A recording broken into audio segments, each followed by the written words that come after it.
Story by Quiet Lady, 1993. Nature's Library. I still think about it sometimes. Usually when I'm doing something mundane, washing dishes or just staring at nothing, and the memory just surfaces on its own without any invitation. My sister's library. Afternoon light bursting in through the window. Beautiful, peaceful, had the vacuum running. I was being thorough because I was cleaning someone else's place. I care more when it isn't mine. Weird, huh? Again, it was my sister's place. I looked up at the ceiling for no reason in particular, just part of the sweep, just checking. Sometimes there are spiderwebs up there. And there was a line, thin and dark. Like the house had developed a hairline fracture directly above me, which in an old house isn't nothing. You notice it and know it has to be fixed ASAP. Except, I kept looking at it, and it wasn't behaving the way a crack behaves, it was moving.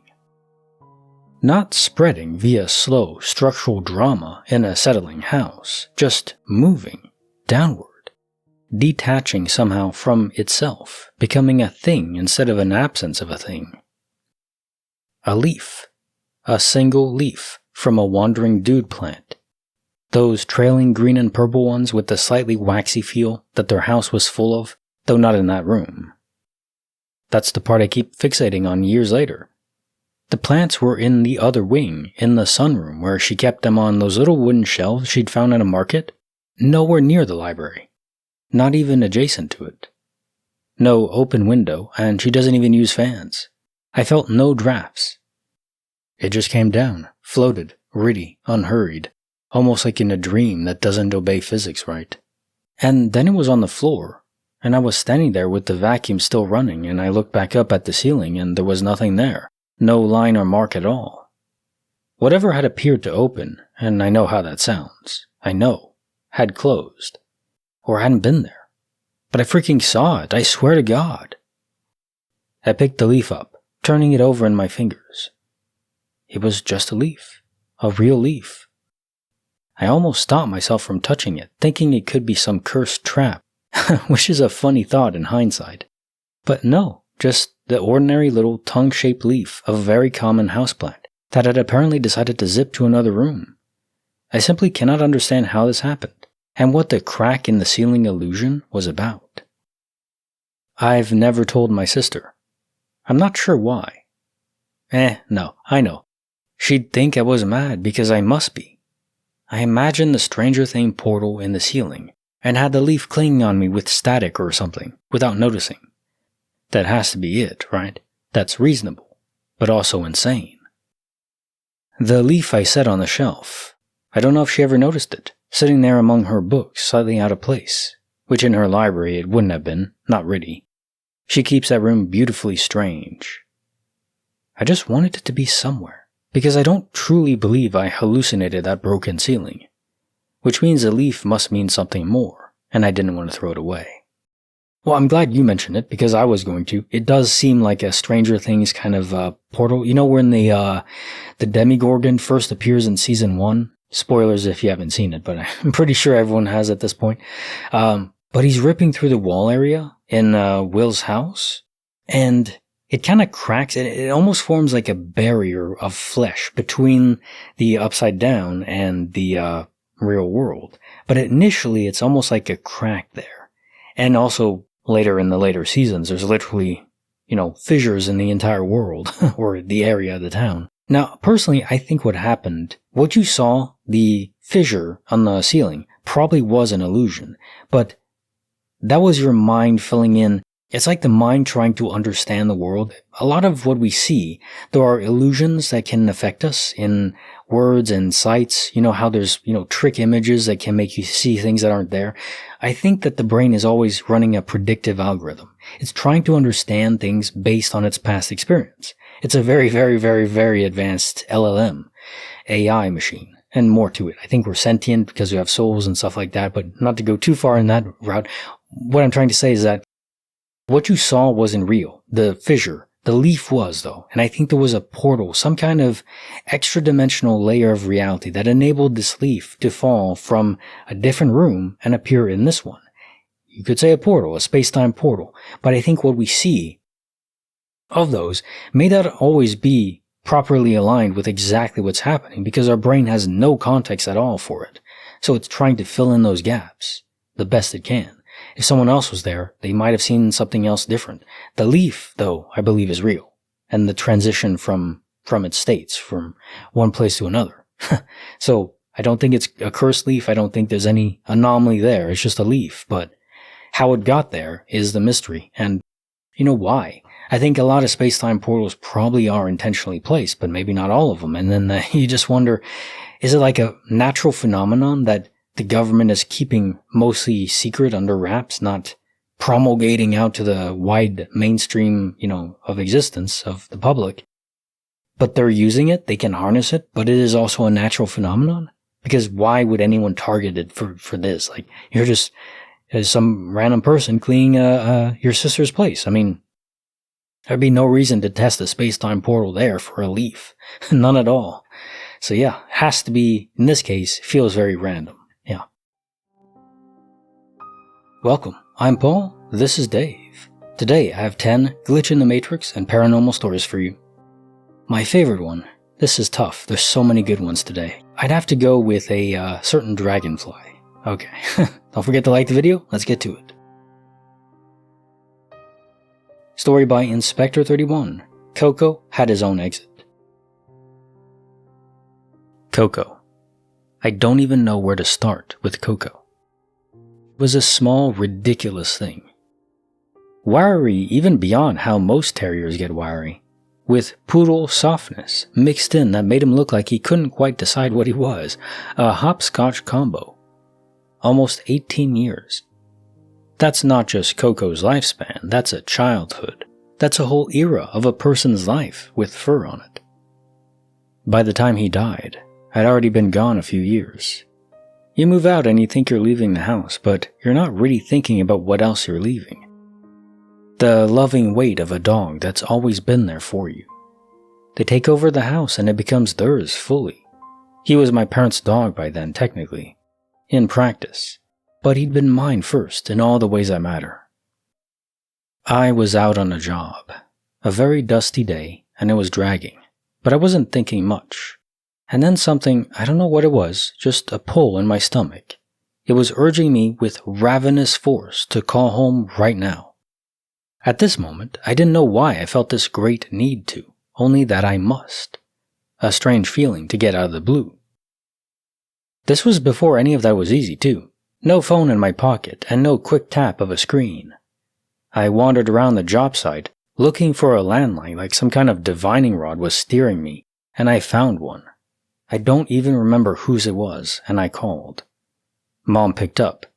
She and Dad had been at Grandma's that morning, asking to be let out, which at 18, there was no time to waste. They opened the door, he went out, he just didn't come back. I knew where he went. I didn't say it right away, but I knew. There was a couple who lived not far from Grandma's house. People we'd walked to visit a handful of times over the years, and Coco had always liked it there, and had always been easy and comfortable with. Dogs have a strong sense of a person's character, at least I think so. If Coco didn't like you, you were instantly suspect in my book.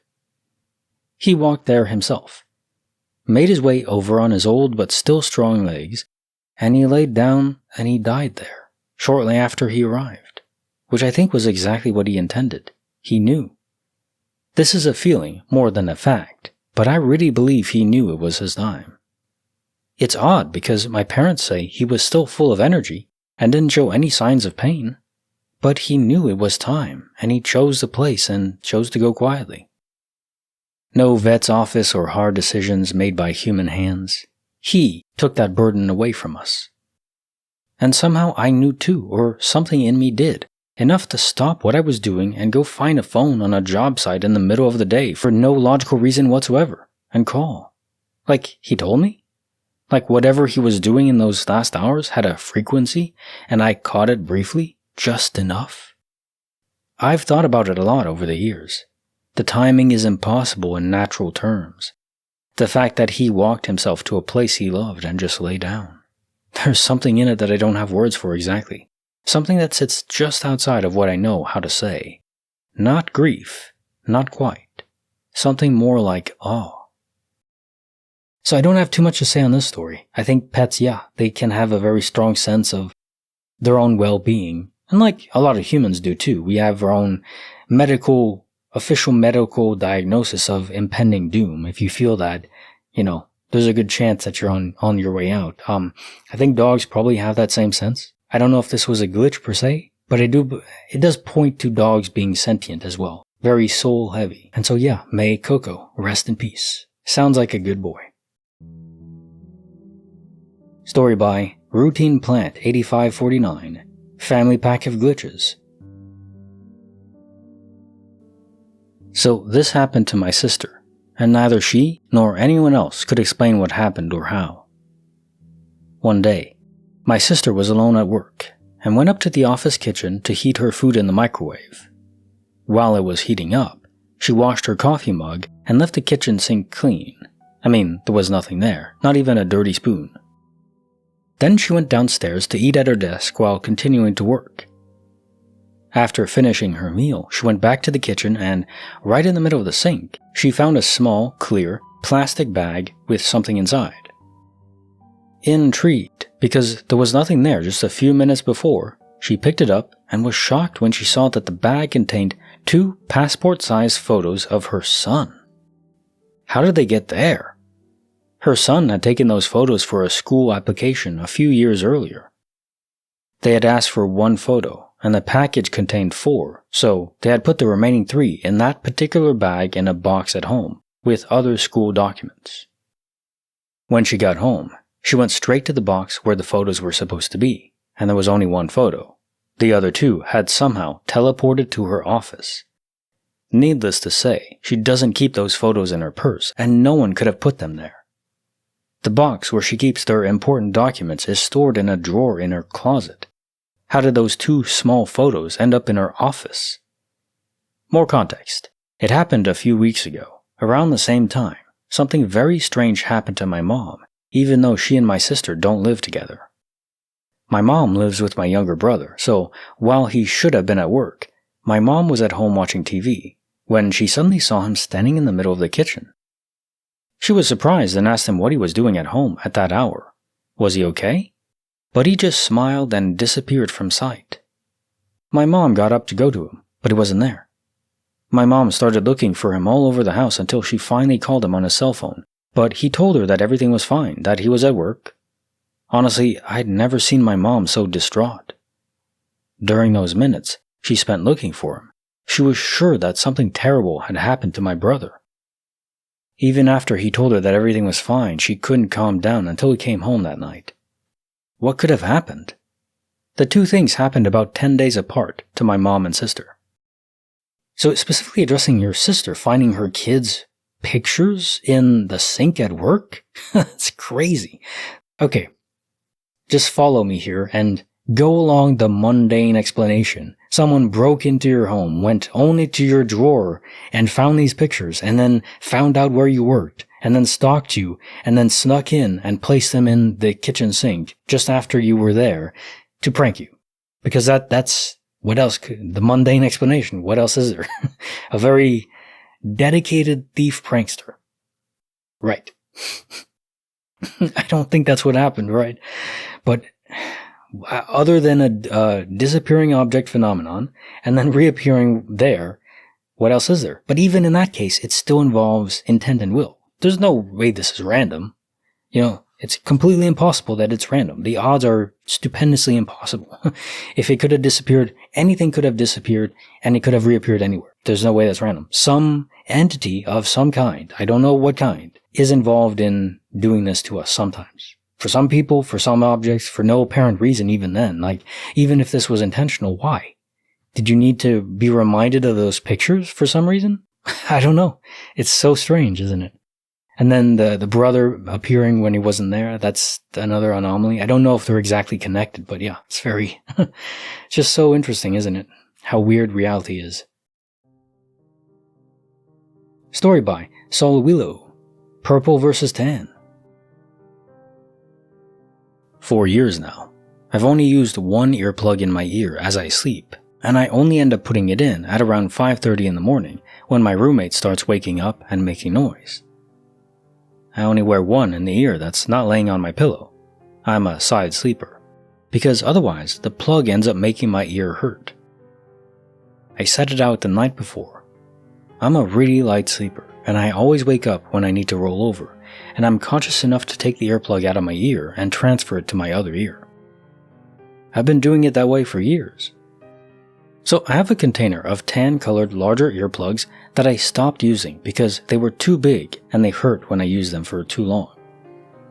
I kept them because it feels like a waste to throw them out, and I could possibly use them in a pinch if I run out of my smaller purple earplugs.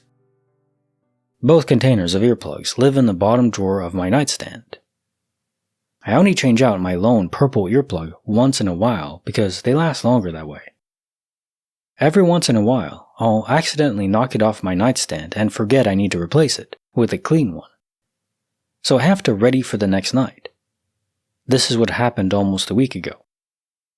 When I rolled over to put it in my ear one morning, it wasn't there, and I had to go digging for a new one. My room is dark enough at that hour that I couldn't quite see which earplug container I was picking up, so I just ended up guessing. Turns out I pulled out a tan earplug and used it that night and saw it in the morning. It's still sitting on my nightstand. So I pulled out a purple one and set it on my nightstand for the coming night. One purple, one tan one clearly sitting on my nightstand and no others. I used the purple one that night, but sometime during the day the next day, I noticed that there are now 2 tan earplugs on my nightstand. I stare at it and wonder if I actually took out 2 for some reason. I don't remember that at all, and there would have been no need for it, and besides, I clearly remember only sitting one there before. I brush it off though, and go on with my day. A couple days go by, and I'm about to go to bed, and I glance at my nightstand, and now I have 4 tan earplugs sitting on my nightstand, and 1 purple one. I have absolutely no idea how they got there, and no one ever comes into my room. My roommate is actually an old lady I rent from, and she never goes into my room for any reason.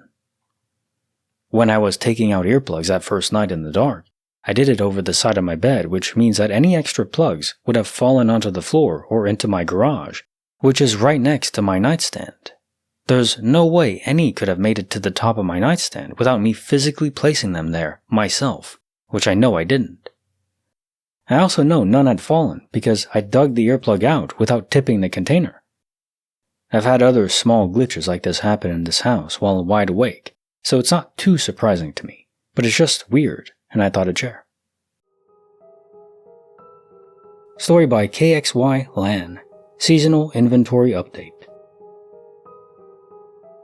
Hi y'all, this is my first time sharing a story, but I need to get this out because I feel like I'm going crazy, and maybe I am. But here's the situation. I went to the grocery store the other day with my boyfriend. We have been together for 2 years, in case that's relevant. I picked out a couple of happy anniversary cards for my parents' anniversary, coming up in May. I ended up deciding on the one that said happy anniversary in glitter. My boyfriend also remembers this.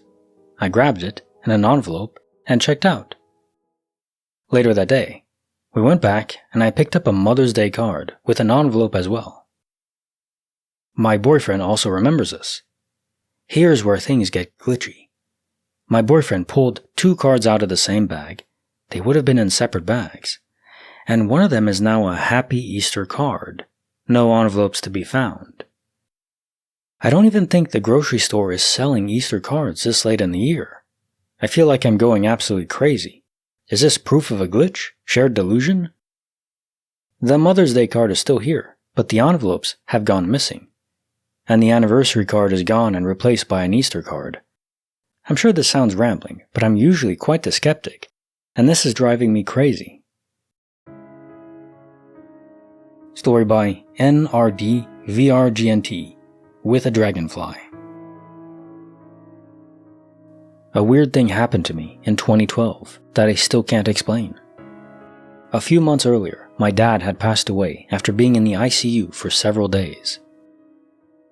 Around the time he died, my older sister, who lived in Florida, called us saying her backyard had suddenly filled with hundreds of dragonflies right after we told her he was gone. Because of that, dragonflies became kind of a symbolic thing in my family afterward. Later that year, my mom and sister went on a road trip and found tiny glass dragonfly figurines at a random roadside shop somewhere in the Midwest. They bought exactly 4 of them, one for my mom, one for each of my 2 sisters, and one for me. They were all different colors. Mine was dark blue and purple. A few months later, I flew from Arizona to California for work. While packing before the trip, I remember finding the dragonfly and setting it on a ledge in my dining room because I didn't want it to get lost in my suitcase. A few days into the trip, I was walking back from the bathroom at work and slipped my hand into my sweater pocket. I felt the dragonfly. At first, I thought maybe I had packed it without remembering, but when I pulled it out, it wasn't even the same color anymore.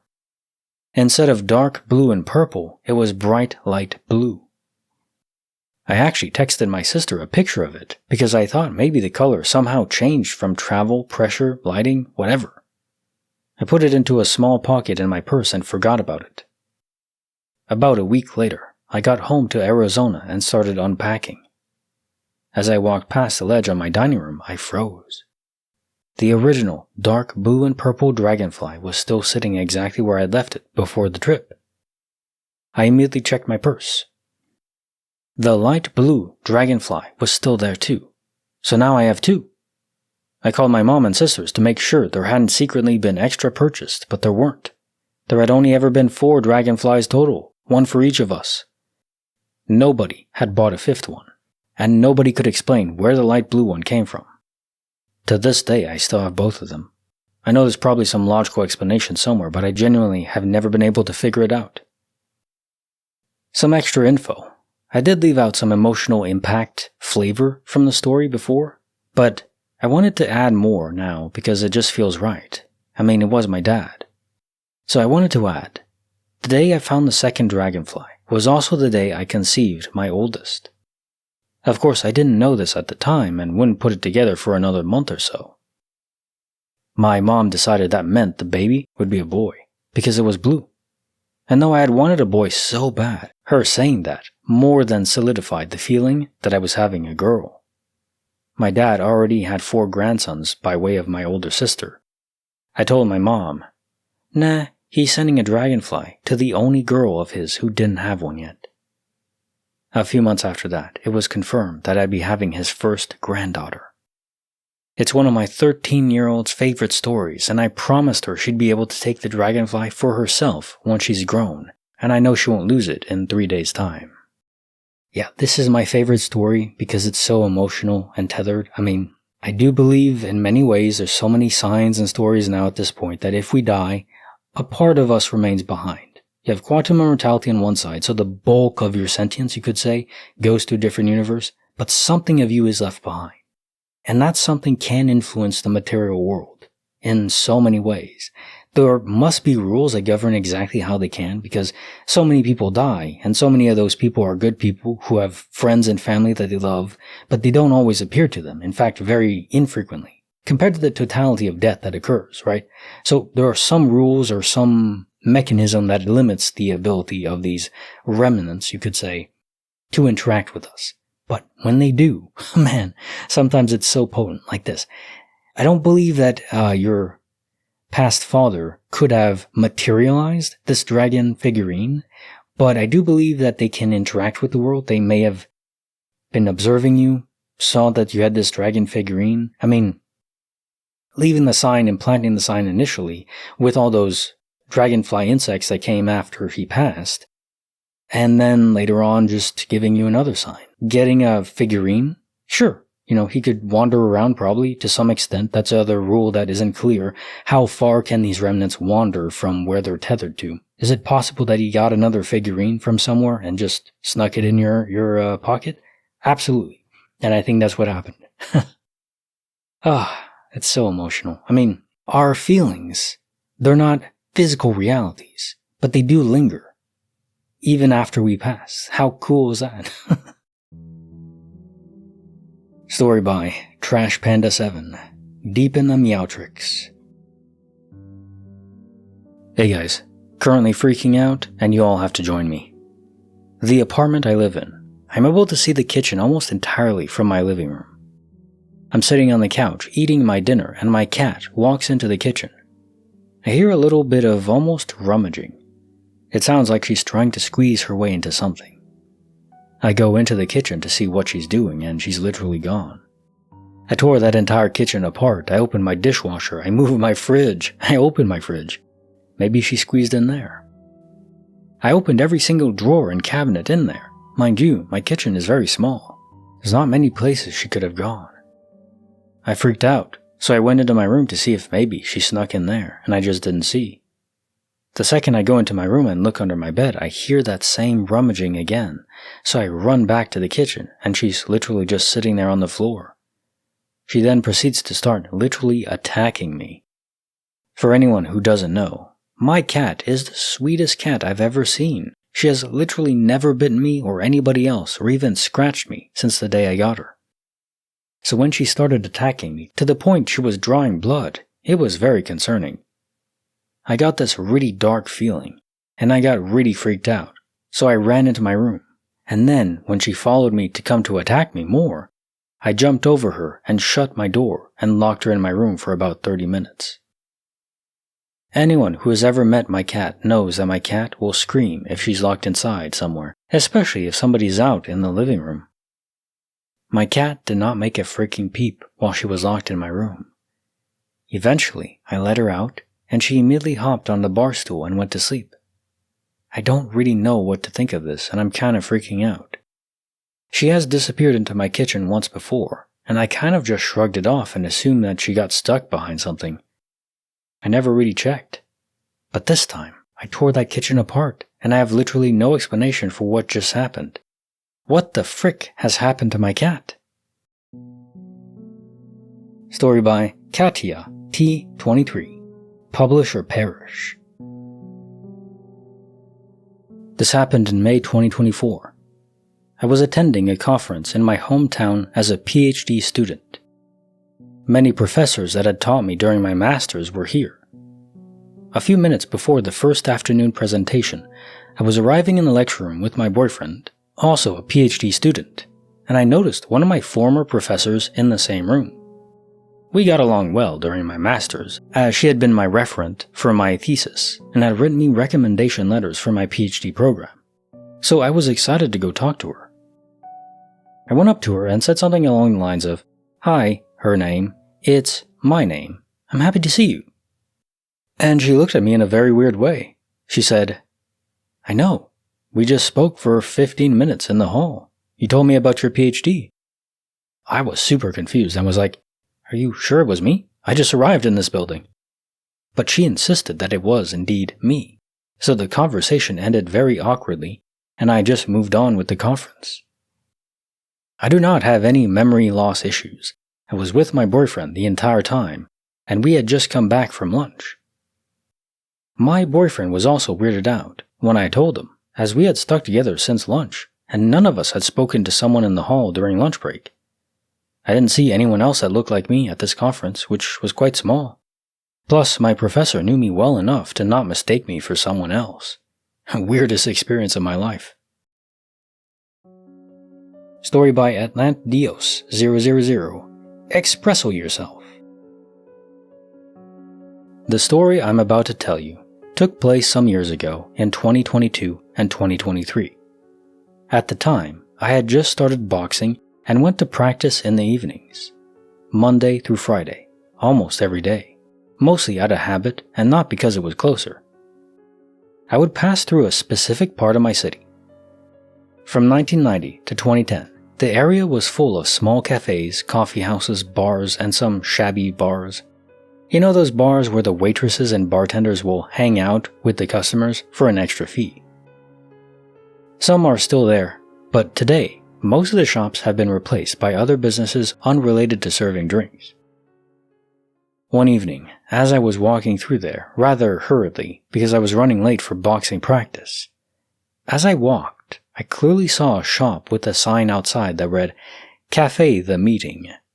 I thought, a new cafe here? Come on, man. Lately, everything's been closing down. but I didn't think much of it. As far as I remember, the place had a 2000s vibe, but I was in such a hurry that nothing strange crossed my mind, so I didn't even have much time to think. The next day, before practice, I decided to go back there to check out this new place up close. But what a surprise, I couldn't find the place anywhere. I looked down the street I'd walked down yesterday, once, twice, but nothing. A year went by, and every now and then, I'd think about the story. It just so happened that I had some business at a bank located in that area. I arrived and decided to go sit at a cafe nearby because the bank wasn't open yet. Since I was there, I asked the cafe owner about the ghost cafe I had seen the previous year. The owner told me that the cafe had indeed existed, but had closed over 10 years ago. I immediately pulled out my phone and looked it up on Google Street View, and sure enough, the cafe was real. I have no idea how this happened. It's perhaps one of the most mind-blowing, metaphysical, glitch in the matrix type things I've ever experienced. Story by Virtual Buster. Spotify knew too much. Hello, I have a story to tell you guys. It happened yesterday, and I have a witness, my 20-year-old daughter. I'll keep it as short as possible. This past Sunday, Mother's Day, I spent the day with my family. We did a nice outdoor walk and had a good dinner together. I went to take a shower. I was sitting on the lid on the toilet writing a quick email. I went to stand up and I almost fell through the glass shower door. I was shocked to realize that my legs and feet were completely numb and dead from knee down. There was no warning, no pins and needles. I wasn't sitting with my legs crossed or in a weird position. No pressure on them where the circulation would have been cut off. Anyway, the feeling came back after about 30 seconds, and now my feet and ankles are bruised and sore from flopping around. This is the backstory to what happened yesterday, Monday. I called my doctor and she told me to come in after work. I had my daughter, 20 years old, drive me. I'm in there for an hour and then come out with a note that I can't drive until I get an emergency MRI. My daughter opens up Spotify and puts on her rap playlist. City Girls is playing, rap group, and we are talking about what we're having for dinner. The song ends and out of nowhere, Ed Sheeran's song, Thinking Out Loud, starts to play. When your legs don't work like they used to. And then immediately switched to a similar rap group song, but in the middle of it, like that was what was playing the whole time. My daughter and I looked at each other like, what the frick? Her phone was on the console out of reach, no one touched it or changed the song, and the screen was black. I asked her if she was messing with me, but she said, how? She was spooked and so was I. Keep in mind my daughter would stick a knife in her eye before listening to Ed Sheeran, so it's not like it was on her Spotify Lite songs or playlists or stations. When we got home, she checked the phone and there was no sign of that song ever playing. It showed what had been, but no Ed Sheeran. What are the odds of this happening? I also forgot to mention that she was in the car with her phone the whole time, while I was in the doctor's office. I had the chills for over like an hour. She didn't Google anything about my symptoms or anything. What do you guys think?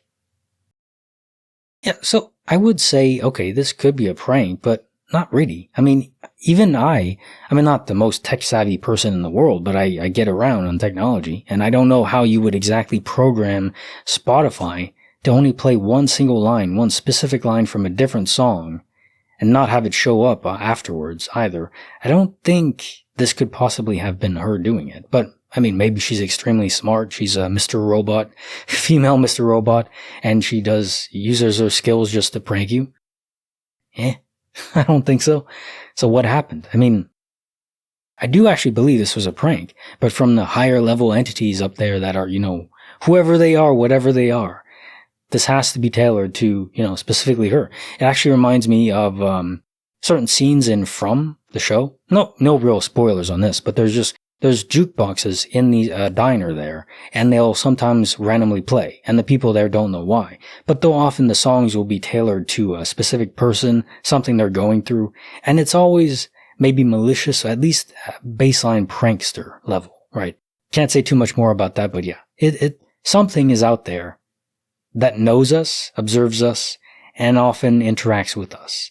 Doesn't seem too often to be malicious, but yeah, prankster at least. And this is definitely something I would do.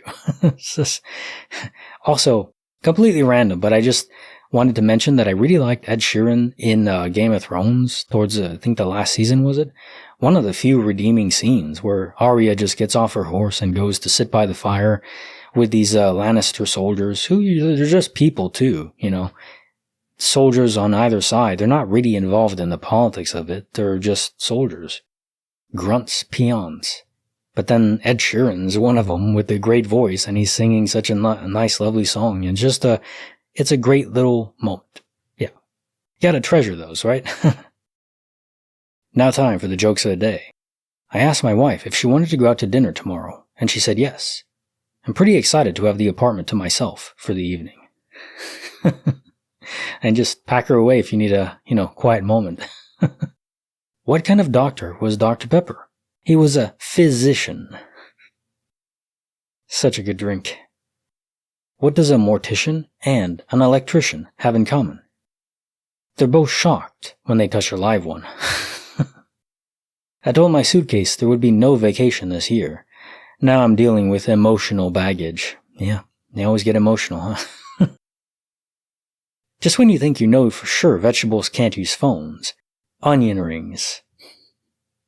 Man, I could go for some onion rings right now. Have plenty of fries all the time, but onion rings? They're quite special, very unique. You don't want them all the time, but damn, when you get the craving for them, yeah, they really go. Like a nice chicken sandwich with that and onion rings. Oh my god. More glitches up here. Check them out, and I'll see you next time.